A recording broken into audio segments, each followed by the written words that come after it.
Hey Oil Country, picture this, a mess so bad you laugh just to keep from losing it. A goalie call that's about to shake the room, and some returns that could flip the script. But that's not even the half of it. What the hell is going on with our boys at home? Does this run at Rogers Place turn around, or does it sink us for good? You're not ready for today. So get comfortable, hit that like, ring the bell, and let's get into the news that's got this city buzzing. Alright folks, remember that little dream we had about ripping off 3 straight wins? Yeah, same. The Penguins rolled into Rogers Place on the second night of their back-to-back, and I had a bad feeling before puck drop. Jersey was in the building 2 nights earlier, and we nearly ran the same script. But against Pittsburgh, man, it was a punch to the gut. 3 minutes in and everything collapsed. 3 goals in 37 seconds. Coverage blown. Passes right onto sticks, shots turning into gifts for Mantha and Crosby. In 37 seconds we were down 3. Blink and it was over, like spotting a field goal before you even get settled. How does that happen, Oilers? That's a franchise worst for fastest goals against. I've been watching this team since I was a kid and I've seen rough starts. But that one took the air right out of the building. All you can do is laugh so you don't cry. The Pens were supposed to be tired on a back-to-back, but they looked fresh while we handed them the game on a silver platter. Did it get a bit better as the first went on? Sure, a little, but the damage was done. You could feel it in the stands. People wondering why they paid for this one, except for the handful of Pittsburgh fans having the time of their lives. The whole night felt flat and disconnected. Shifts with no shots, rushes dying at the blue line. Momentum gone in a heartbeat because of lazy mistakes. I kept waiting for some pushback and it never came. The Penguins won 6-2. Not because they were unstoppable, but because we didn't compete. That's the worst part. It wasn't just a loss, it was forgettable. The plan didn't work. The defense was wide open, no pressure up ice. And Tristan Jarry was hung out to dry from the opening face-off. 6 goals on 22 shots, a .7-7. Save percentage. Brutal. And doing that against his old team just stings more. But there is one bright spot you can hang on to. Leon Draisaitl is back, after missing 3 games for personal reasons. Number 29 was back on the ice. It wasn't peak dry. He finished -1 in just over 19 minutes, skating with Mangiapane and Podkolzin, but you can feel the difference the second he's out there. He slows the game down, moves the puck like nobody else. Without him, we looked lost. With him, the whole team breathes easier. Check this out. That line posted a 96.95% expected goal share in just under 7 minutes at 5-on-5. That's real. Fans are split online, some torching the defense, others getting fired up about Leon. Me, I see his return as a shot of belief. Better days are coming. Because without Draisaitl we're average, with him a cup run feels possible. The loss was ugly, no doubt, but his presence is the light in the middle of the chaos. And while we're all trying to forget that night, there's a situation in the room nobody wants to talk about, and it could change everything about this cup push. Calvin Pickard is on shaky ground.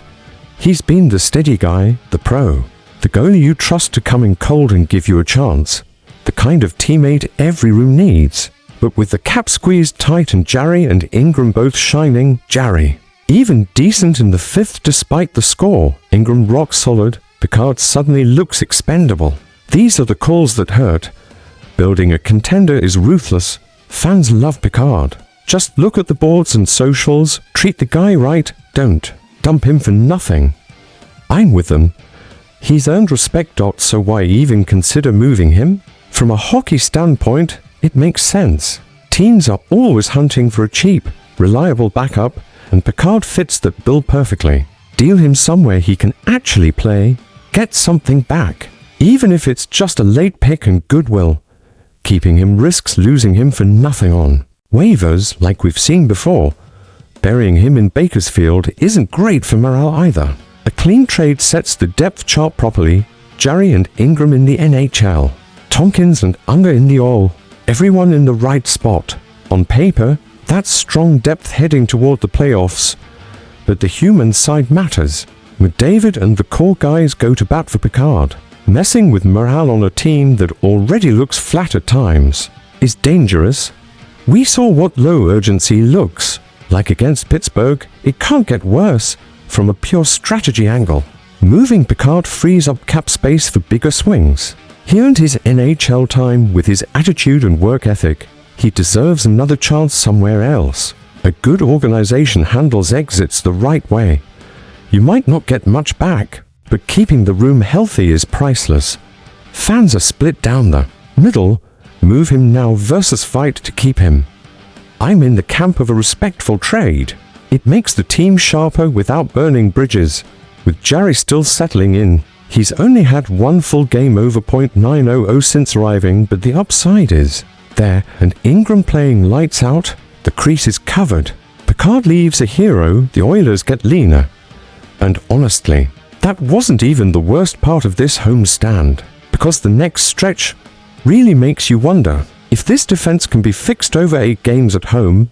Thursday against the Penguins was ugly from the opening drop. Jarry got the start against his old club, and just 80 seconds in, Mantha sneaks one inside the post, 1-0. 15 seconds later, another Mantha rush, bang, to goals in 20 seconds. At to 37, Crosby tips one from the high slot, 3 goals in 37 seconds, a record nobody wanted. Game over right there. Rogers' Place was stunned. Social media went nuclear with paper defense jokes and fire memes. I wanted to wipe it from my brain. The second period teased us. Big penalty kill, a takeaway. A 3-on-2, Jake Wallman trailing into the slot, and he buries a short-handed one, his second of the year. Maybe there's life. Nope.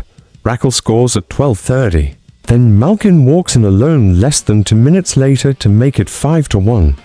In the third, Chinakhov beats Jarry upstairs, then Savoie cleans up a rebound for the 6-2 final. The blue line was bleeding. Nurse was the only defenseman in the plus. Bouchard finished -3, Ekholm -2. Jarry's .7 to 7 on 22 shots just wasn't good enough, and yeah, you could argue Ingram should have started the way he's been playing. The plan failed. No forecheck, turnovers everywhere. The blue line was a sieve. The impact is real. The homestand starts 0-1. Morale takes a hit even with Draisaitl back. He was -1, but that line still dominated the chances. There are a few positives if you squint. Savoie is hot, 2 goals and an assist in for games. Wallman's short-handed goal was a thing of beauty. The Howard, Roslavik. Savoie line was over 54% in expected goals. The fourth line of Laser, Frederick, and Janmark quietly owned 75% and finished +2 in shots. But zoom out and it's clear. The game was lost in the first few minutes because the team wasn't connected. Fans are splitters. Ever. Fire the coach versus relax, dries back, it'll turn. Next up are the Caps on Saturday night at 8 Mountain. It has to be better, or this homestand goes sideways fast. That blowout exposed some real cracks, but kids like Savoie and plays like Wallman's give you something to hold on to. Oilers wake up.